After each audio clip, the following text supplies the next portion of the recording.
Convido os irmãos para que abram suas Bíblias no livro do Êxodo, capítulo 12.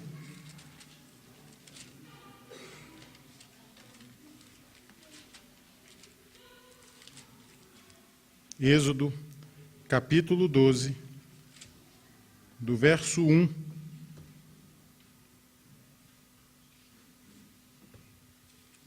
até o verso 14. Êxodo, capítulo 12, de 1 a 14.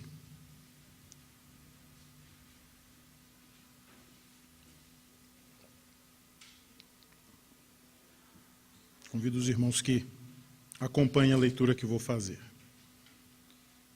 Êxodo 12, de 1 a 14, nos diz assim a palavra de Deus.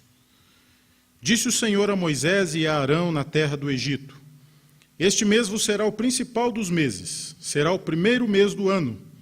Falai a toda a congregação de Israel, dizendo: Aos 10 deste mês, cada um tomará para si um cordeiro segundo a casa dos pais, um cordeiro para cada família. Mas se a família for pequena para um cordeiro, então convidará ele o seu vizinho mais próximo, conforme o número das almas, conforme o que cada um puder comer. Por aí calculareis quantos bastem para o cordeiro. O cordeiro será sem defeito, macho de 1 ano. Podereis tomar um cordeiro ou um cabrito. E o guardareis até o 14º dia deste mês, e todo o ajuntamento da congregação de Israel o imolará no crepúsculo da tarde. Tomarão do sangue e o porão em ambas as ombreiras e na verga da porta, nas casas em que o comerem. Naquela noite comerão a carne assada no fogo, com pães asmos e ervas amargas a comerão. Não comereis do animal nada cru, nem cozido em água, porém assado ao fogo, a cabeça, as pernas e a fressura. Nada deixareis dele até pela manhã. O que, porém, ficar até pela manhã, queimá-lo-eis no fogo. Desta maneira o comereis: lombos cingidos, sandálias nos pés e cajado na mão. Comê-lo-eis à pressa, é a Páscoa do Senhor. Porque naquela noite passarei pela terra do Egito e ferirei na terra do Egito todos os primogênitos, desde homens até os animais. Executarei juízo sobre todos os deuses do Egito. Eu sou o Senhor. O sangue vos será por sinal nas casas em que estiverdes.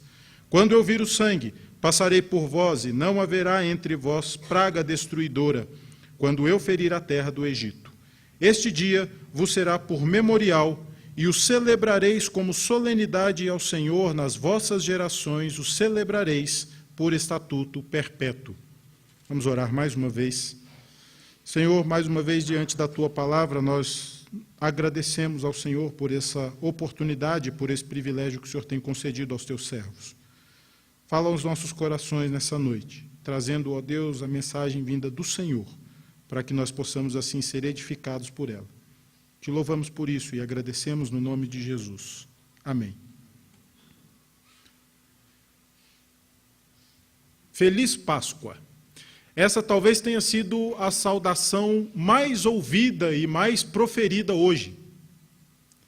Com toda certeza, pelo menos no nosso país, na nossa região, isso se deu com muita tranquilidade. O fato é que talvez na maioria das vezes em que essa saudação foi proferida hoje, ela foi proferida totalmente fora do contexto e da concepção que se deve ter a respeito da Páscoa. É importante nós lembrarmos que, a partir do texto que lemos, a Páscoa não é uma celebração que foi instituída pelos homens.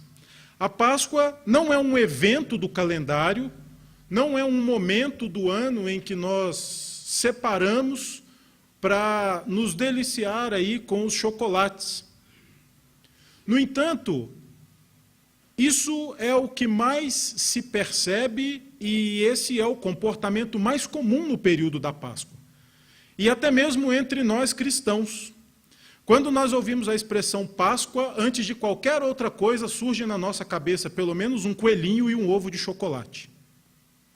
Até que nós nos damos conta de que essa é uma mentalidade que foi impregnada no meio da sociedade por conta da mídia, por conta do comércio e por conta do desvirtuamento que essa festa, como outras festas também, sofreu. Nós podemos nos lembrar, por exemplo, do Natal. Nós vamos nos aproximando, nem do Natal mais, hoje nós já nos aproximamos do mês de dezembro e as coisas já começam a tomar uma cara característica do Natal que a sociedade pintou, mas que anda muito longe daquilo que realmente o Natal representa. E, obviamente, com a Páscoa isso não é diferente. Nós vamos nos aproximando do mês de abril e os supermercados são tomados pelos ovos de chocolate, as propagandas na televisão só falam sobre isso, os outdoors, os ônibus, tudo vai mostrar para nós o coelhinho e o ovo de chocolate. Essa é a concepção que se tem sobre a Páscoa. Essa é a Páscoa com a qual nós estamos acostumados. Essa é a Páscoa que nós fomos vivenciando ao longo da nossa vida desde a nossa infância. E as coisas vão se tornando cada vez piores. O conceito real de Páscoa, ele está cada vez mais distante daquilo que a Bíblia ensina como a Páscoa. E quando nós olhamos para esse texto, nós vemos que, de fato, essa não é uma instituição humana. Quando nós olhamos para esse texto, nós vemos que os personagens principais da Páscoa não são o coelhinho e o ovo de chocolate. Quando nós olhamos para esse texto, nós vemos que o personagem principal da Páscoa é Deus.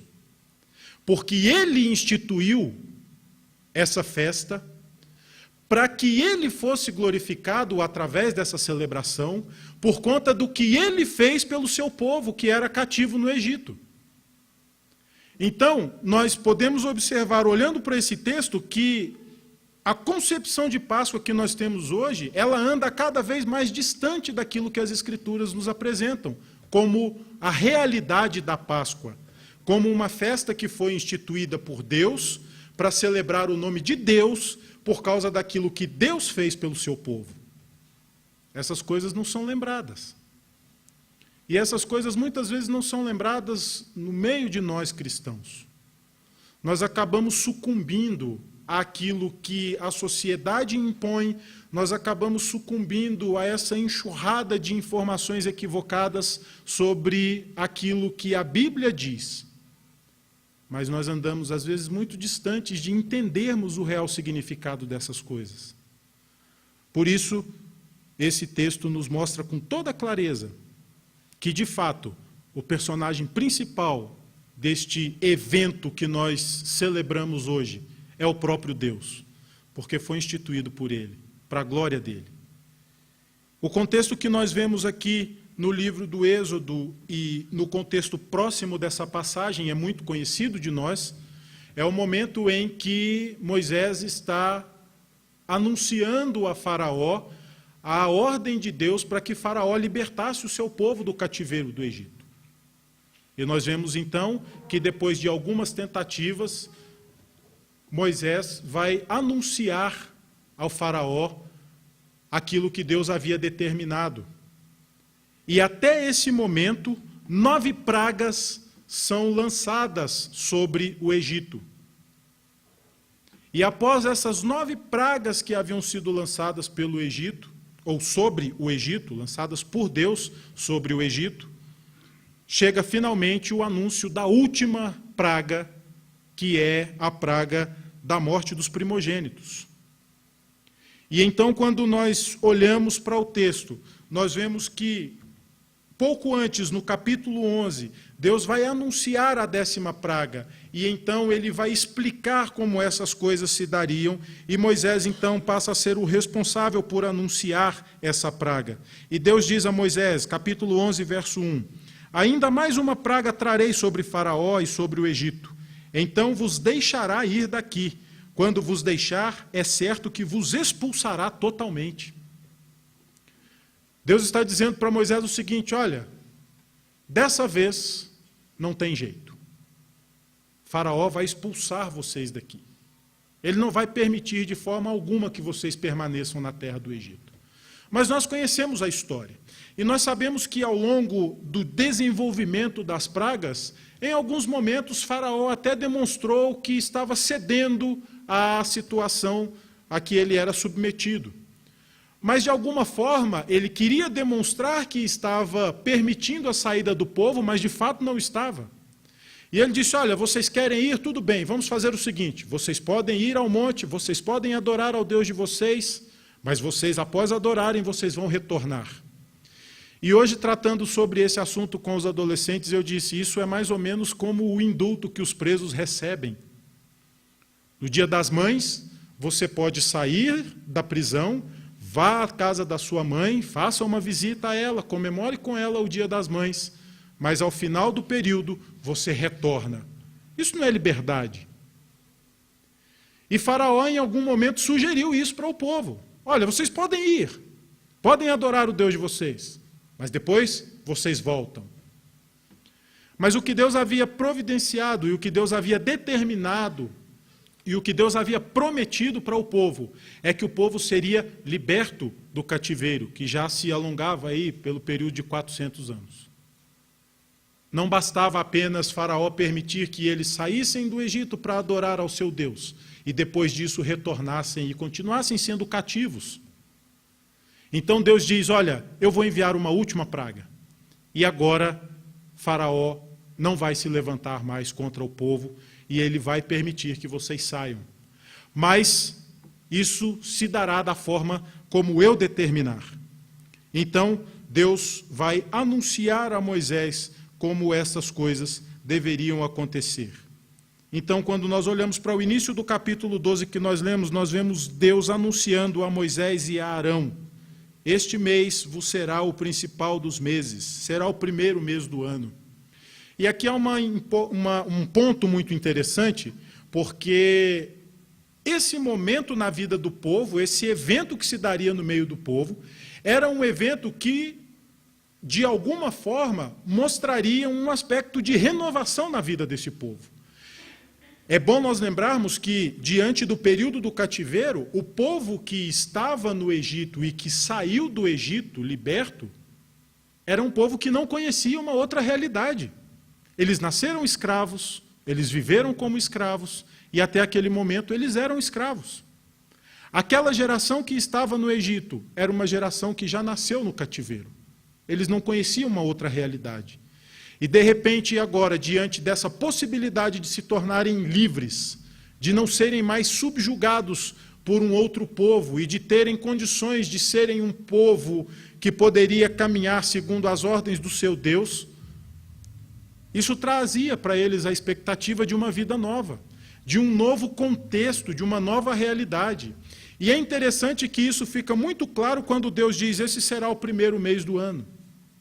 E esse é o momento que nós estamos vivendo hoje, é o mês que é chamado de mês de Nissan, que é o mês que está compreendido entre o mês de março e o mês de abril, dentro do calendário que era praticado naquele contexto, no Oriente, diferente do nosso calendário, obviamente, mas era a ideia de um ano que começava, de uma renovação, era um novo período. E além de ser um novo período, era também uma nova realidade na vida daquele povo que não conhecia outra situação a não ser o cativeiro. Eles nasceram escravos, eles viveram como escravos e até então eles não conheciam outra realidade. Então aqui fica desenhada a característica de uma nova situação de vida, de uma nova realidade. Eles experimentariam então algo que até então eles não haviam experimentado. Eles seriam livres. Eles não estariam mais sob o jugo de Faraó e do Império Egípcio. Este mês vos será o principal dos meses, será o primeiro mês do ano. Falai a toda a congregação de Israel, dizendo, aos 10 deste mês, cada um tomará para si um cordeiro segundo a casa dos pais, um cordeiro para cada família. E então, a partir deste verso 2, a partir do verso 3, Deus começa a anunciar como as coisas se dariam e o que ele determinaria e a forma pela qual o povo seria liberto. Então, Deus começa a prescrever como essas situações ocorreriam. E ele vai dizer a partir do verso 3. Cada um tomará para si um cordeiro segundo a casa dos pais, um cordeiro para cada família. Mas se a família for pequena para um cordeiro, então convidará ele o seu vizinho mais próximo, conforme o número das almas, conforme o que cada um puder comer. Por aí calculareis quantos bastem para o cordeiro. O cordeiro será sem defeito, macho de 1 ano, podereis tomar um cordeiro ou o cabrito, e o guardareis até o 14º dia deste mês, e todo o ajuntamento da congregação de Israel o imolará no crepúsculo da tarde. Deus estabelece que aquele povo precisaria tomar um cordeiro, e esse cordeiro deveria ser um cordeiro de 1 ano. E alguns comentaristas vão dizer que esse cordeiro de 1 ano era um cordeiro que já estava com a sua a composição plenamente concluída, já não havia mais nada para se formar, ele já estava pronto. E por causa desse cordeiro ter sido, por causa desse cordeiro ser um cordeiro de 1 ano, que já estava plenamente desenvolvido, Deus estabelece algumas características além da idade do cordeiro, e ele vai dizer que esse cordeiro deveria ser um cordeiro sem defeito, um cordeiro sem manchas, um cordeiro sem qualquer tipo de alteração. E é óbvio que esse cordeiro era um tipo que prefigurava o Cordeiro de Deus, que é Cristo. E o tempo todo, quando nós olhamos para esse texto, nós vamos ver esse texto apontando para Cristo. Todas as características que envolvem o evento Páscoa, que é narrado no texto do capítulo 12 de Êxodo, vão nos mostrar uma redenção que viria na figura de Cristo, o Cordeiro de Deus. Então, Deus estabelece que esse cordeiro deveria ser o cordeiro de 1 ano, macho, sem defeito, e esse cordeiro era o cordeiro que deveria ser imolado naquele contexto. E Deus vai dizer que, além de estabelecer quais eram as características do cordeiro, Deus também vai determinar que esse cordeiro fosse imolado por todo o povo ao crepúsculo da tarde. O cordeiro será sem defeito, macho de 1 ano, podereis tomar um cordeiro ou um cabrito, e o guardareis até o 14º dia deste mês, e todo o ajuntamento da congregação de Israel o imolará no crepúsculo da tarde. E após então Deus determinar a forma como esse cordeiro deveria ser imolado, ele vai dizer agora o que deveria ser feito com esse cordeiro, como ele deveria ser consumido. E é muito interessante, meus irmãos, quando nós olhamos para esse cordeiro sem mácula, sem defeito, e conseguimos enxergar, visualizar Cristo, que é o Cordeiro de Deus, porque ele era o cordeiro sem defeito, ele era o cordeiro sem mácula, ele é o cordeiro que foi entregue, que foi imolado, para também providenciar o livramento. Assim como o povo de Deus, o povo hebreu, era subjugado pelo império egípcio, pelo poder de Faraó, e Deus providencia o livramento desse povo do cativeiro do Egito, o sacrifício de Cristo também providencia para o seu povo o livramento do cativeiro do pecado. Por isso não há qualquer dúvida, quando nós olhamos para esse evento e olhamos para a cruz de Cristo e vemos que a cruz de Cristo é o cumprimento pleno da redenção que Deus determinou e estabeleceu para o seu povo. O Cordeiro da Páscoa era o Cordeiro sem defeito. Cristo é o Cordeiro sem defeito, sem mancha. Quando nós olhamos para o Evangelho de Mateus, no capítulo 27, eu convido os irmãos para que abram as suas Bíblias lá. Mateus, capítulo 27, do verso 15 ao verso 26, nós vemos que, de fato, esse cordeiro que foi entregue pelo sacrifício do povo, em favor do povo, era, de fato, um cordeiro que, mesmo tendo sido condenado, foi inocentado por aquele que o havia condenado. Mateus capítulo 27, do verso 15 ao verso 26. Eu convido os irmãos que acompanhem a leitura. Ora, Por ocasião da festa, costumava o governador soltar ao povo um dos presos conforme eles quisessem. Naquela ocasião, tinham eles um preso muito conhecido, chamado Barrabás. Estando, pois, o povo reunido, perguntou-lhes Pilatos: a quem quereis que eu vos solte? A Barrabás ou a Jesus chamado Cristo? Porque sabia que por inveja o tinham entregado. E estando ele no tribunal, sua mulher mandou dizer-lhe: não te envolvas com esse justo, porque hoje, em sonho, muito sofri por seu respeito. Mas os principais sacerdotes e os anciãos persuadiam o povo a que pedisse Barrabás e fizessem morrer Jesus. De novo perguntou-lhes o governador: qual dos dois quereis que eu vos solte? Responderam eles: Barrabás. Replicou-lhes Pilatos: que farei então de Jesus chamado Cristo? Seja crucificado, responderam todos. Que mal fez ele? Perguntou Pilatos. Porém, cada vez clamavam mais: seja crucificado. Vendo Pilatos que nada conseguia, antes pelo contrário aumentava o tumulto, mandando vir água, lavou as mãos perante o povo, dizendo: estou inocente do sangue deste justo, fique o caso convosco. E o povo todo respondeu: caia sobre nós o seu sangue e sobre nossos filhos. Então Pilatos lhe soltou Barrabás, e após haver açoitado a Jesus, entregou-o para ser crucificado.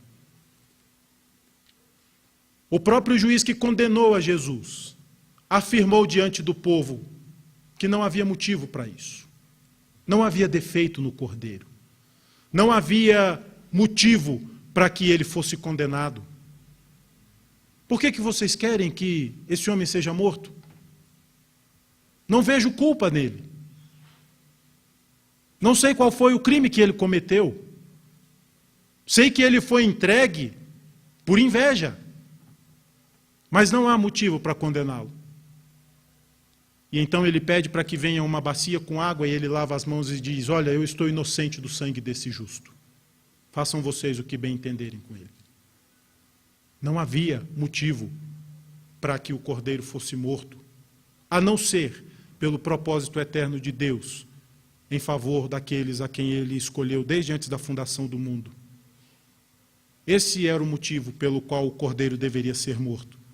Por isso, quando Deus institui a Páscoa como um memorial perpétuo que deveria ser anunciado de geração a geração, ele usa a figura do cordeiro, mostrando que haveria de vir um cordeiro que se sacrificaria ou que seria morto em favor daqueles a quem ele havia chamado para serem povo seu.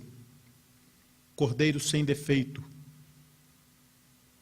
E após, então, Deus informar como deveria ser a morte desse cordeiro, ele vai dizer agora como ele deveria ser consumido. E ele diz então, a partir do verso 7, tomarão do sangue e o porão em ambas as ombreiras e na verga da porta, nas casas em que o comerem. Naquela noite comerão a carne assada no fogo, com pães asmos e ervas amargas a comerão. Não comereis do animal nada cru, nem cozido, nem água, porém assado ao fogo, a cabeça, as pernas e a fressura. Nada deixareis dele até pela manhã. O que, porém, ficar até pela manhã, queimá-lo-eis. Desta maneira o comereis: lombos cingidos, sandálias nos pés e cajado na mão. Comê-lo-eis à pressa, é a Páscoa do Senhor. Esse era o anúncio de que aquele povo estava prestes a ser liberto do cativeiro. E a forma como Deus estabelece para que esse cordeiro fosse consumido é muito interessante. Vocês vão comer com os lombos cingidos, prontos para sair, com o cajado nas mãos. Porque essa é a Páscoa do Senhor. Esse é o momento que Deus separou para que o seu povo fosse livrado. E ele continua no verso 12 dizendo: porque naquela noite passarei pela terra do Egito e ferirei na terra do Egito todos os primogênitos, desde os homens até os animais. Executarei juízo sobre todos os deuses do Egito. Eu sou o Senhor. Não há outro Deus além do Deus vivo e verdadeiro. E o que Deus está mostrando para o seu povo e mostrando também para aquela nação ímpia, pagã, que subjugava o povo de Deus, é que ele era o verdadeiro Deus. E ele ia mostrar o seu poder.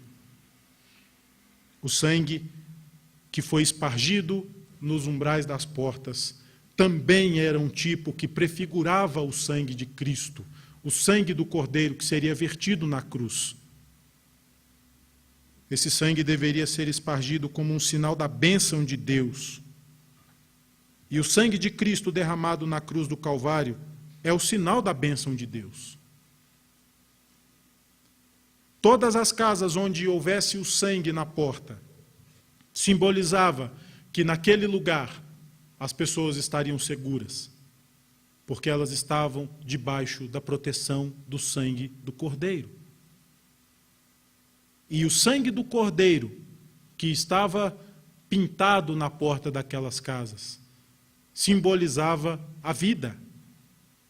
Simbolizava que o juízo de Deus não recairia sobre aquela casa e que os primogênitos ali seriam preservados.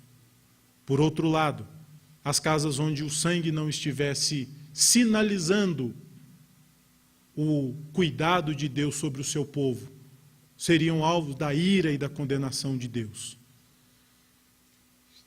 E ele diz no verso 12: ferirei na terra do Egito todos os primogênitos, desde homens até os animais. Executarei juízo sobre todos os deuses do Egito. Nós sabemos que, naquele contexto, o paganismo no Egito era muito grande e que o próprio faraó era considerado como um deus. E não se podia admitir que o Deus de um povo escravo tivesse qualquer condição de pelejar contra o Deus daquela nação rica e poderosa. No entanto, Deus diz com toda clareza: eu vou destruir os deuses do Egito, porque eu sou o Senhor. Eu sou Deus, e não há outro além de mim. Deus não permite, meus irmãos, que a sua glória seja dividida. Deus não permite que o seu poder seja questionado. Deus não permite que a sua soberania seja ameaçada. E por isso ele diz: eu vou destruir os deuses do Egito. E eu vou mostrar o poder do Deus verdadeiro, porque eu sou o Senhor. E diante dessa realidade, nós lembramos do relato do efeito que foi causado pela 10ª praga. E o filho do faraó, do grande Deus do Egito, sucumbiu. Nada pôde ser feito em seu favor, porque o Deus vivo e verdadeiro destruiu o poder dos deuses do Egito, mostrando que, na verdade, ele é o único Deus. E não há quem possa enfrentá-lo ou ameaçar o seu poder ou a sua soberania. Esse sangue, então, era o sangue que simbolizava a bênção de Deus, assim como o sangue de Cristo que foi vertido na cruz é um símbolo da bênção de Deus. É por causa do sangue de Cristo que nós somos libertos do cativeiro do pecado. Assim como o sangue que foi pintado na porta livrou os primogênitos de serem levados à morte, no contexto onde Deus estava providenciando o livramento do cativeiro que o seu povo sofria. Jesus é o Cordeiro de Deus. Ele é o Cordeiro que foi sacrificado para livrar o povo do jugo do pecado. E quando nós olhamos para todas essas realidades que são narradas no livro do Êxodo, sobre a instituição da Páscoa e todos os seus significados, nós podemos contemplar algumas verdades. A primeira delas é que o Deus que julga é também o Deus que salva. O mesmo Deus que executou o seu juízo sobre os primogênitos do Egito foi o mesmo Deus que providenciou livramento aos primogênitos daquele povo escravo.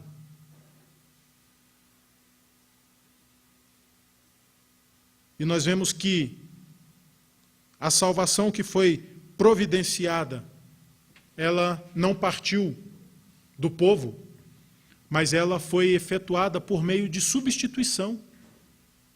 O povo não foi salvo por causa de si mesmo.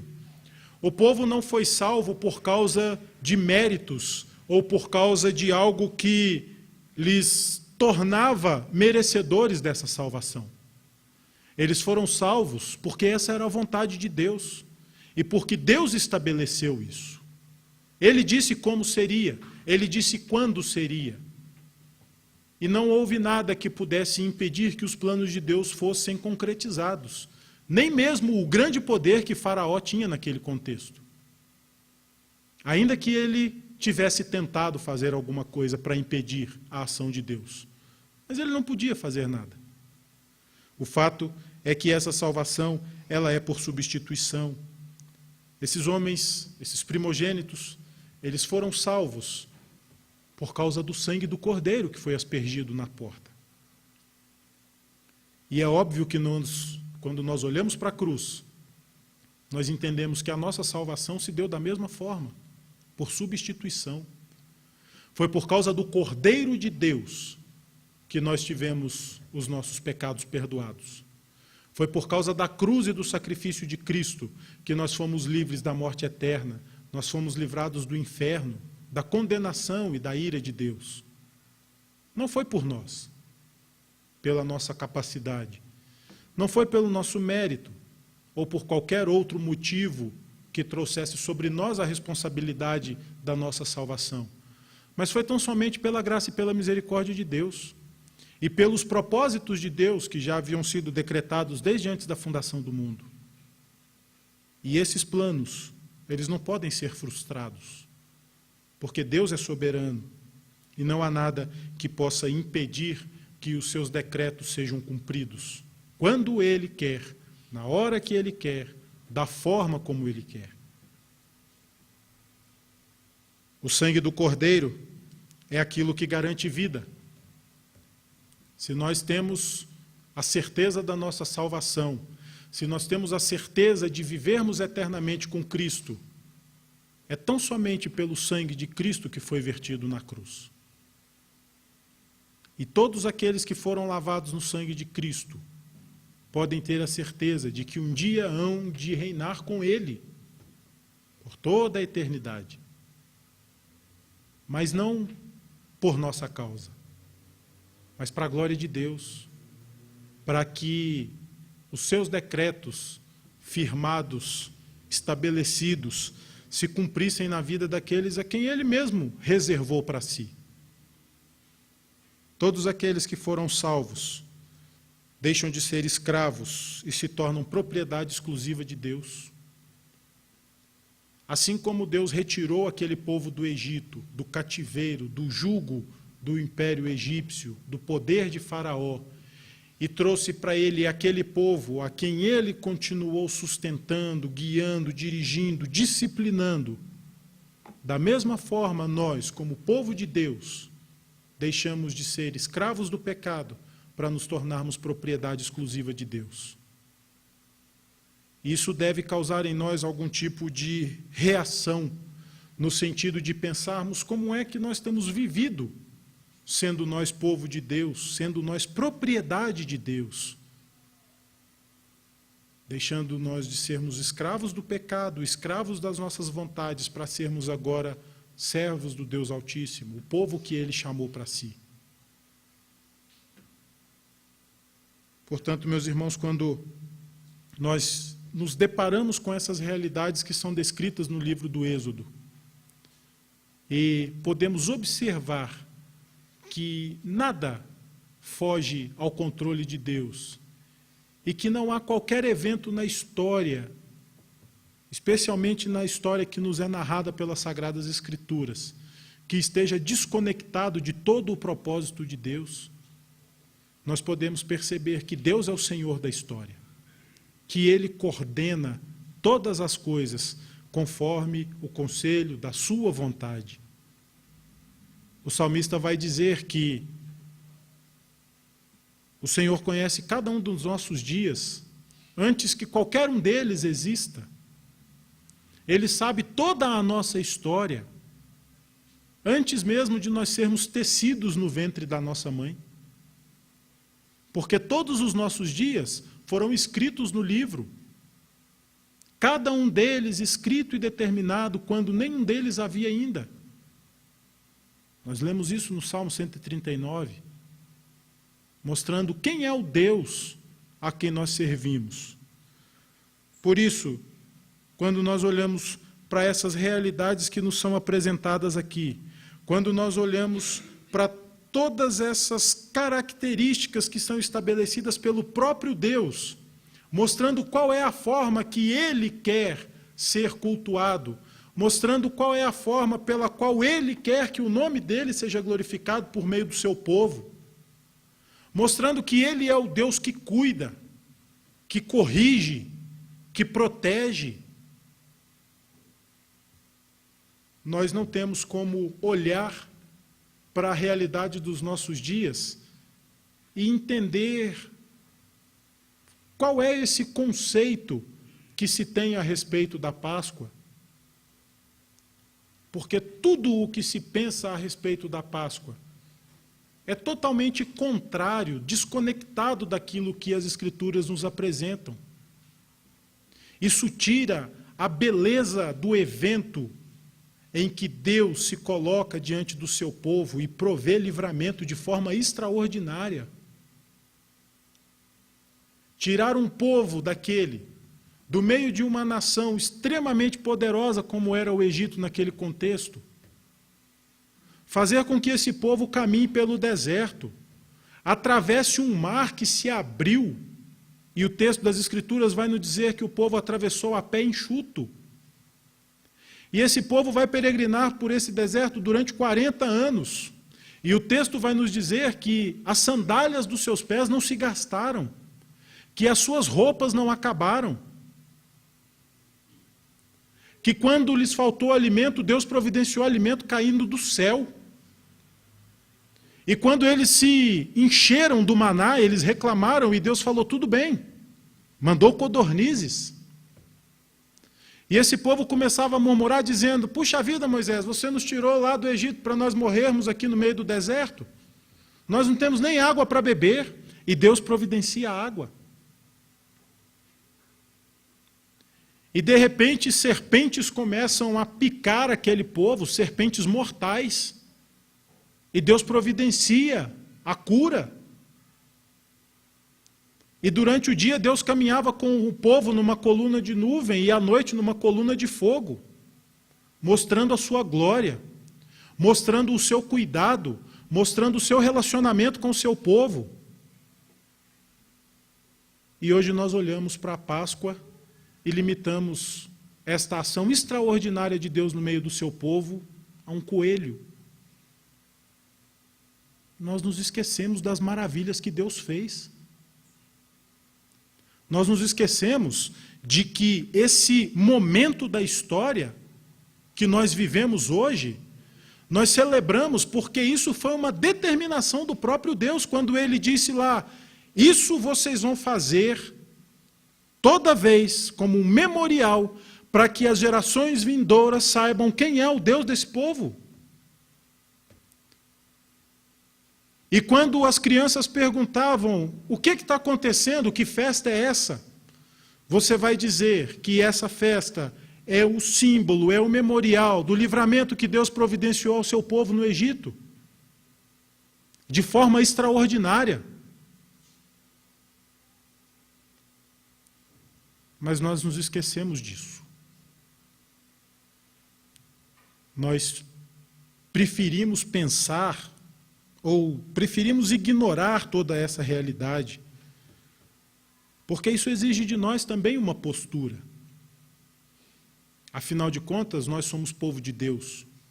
E se somos povo de Deus, nós devemos agir como povo de Deus. E quando Jesus está reunido com os seus discípulos para a última ceia, Ele vai dizer, fazei isso em memória de mim. Por isso nós ceiamos. E nós ceiaríamos hoje, mas obviamente, pela ausência do pastor, nós não vamos fazer isso.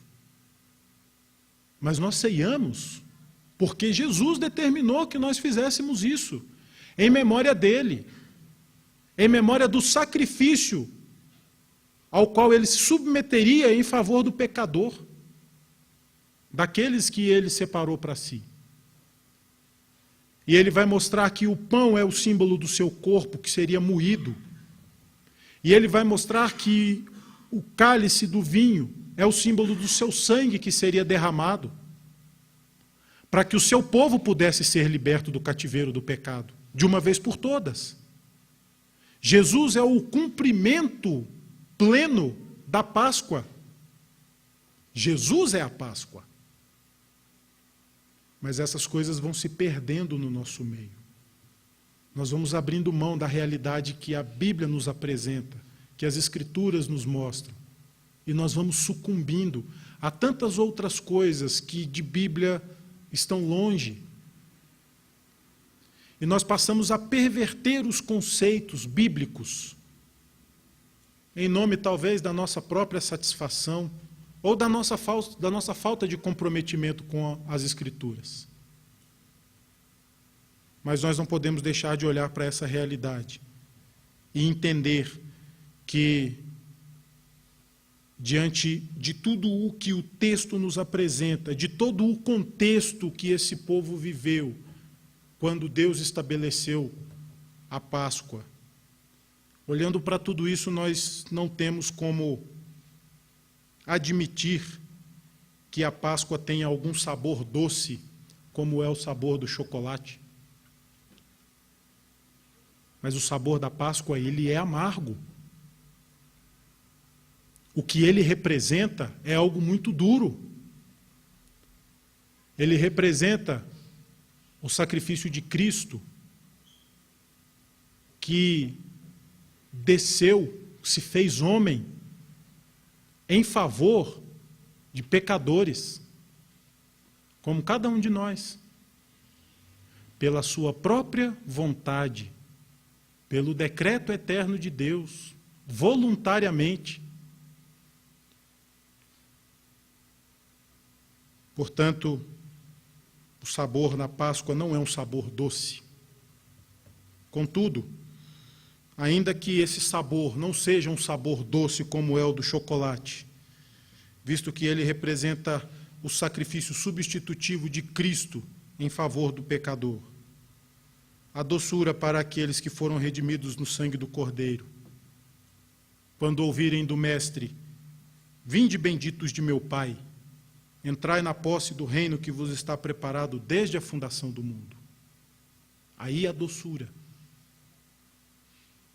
Toda a amargura, todo o sabor amargo do sofrimento vicário de Cristo, de tudo o que ele padeceu na cruz em favor de cada um de nós, passa a ter um sabor doce quando nós ouvirmos dele: vinde benditos de meu Pai, e tomai posse do reino que vos está preparado desde antes da fundação do mundo.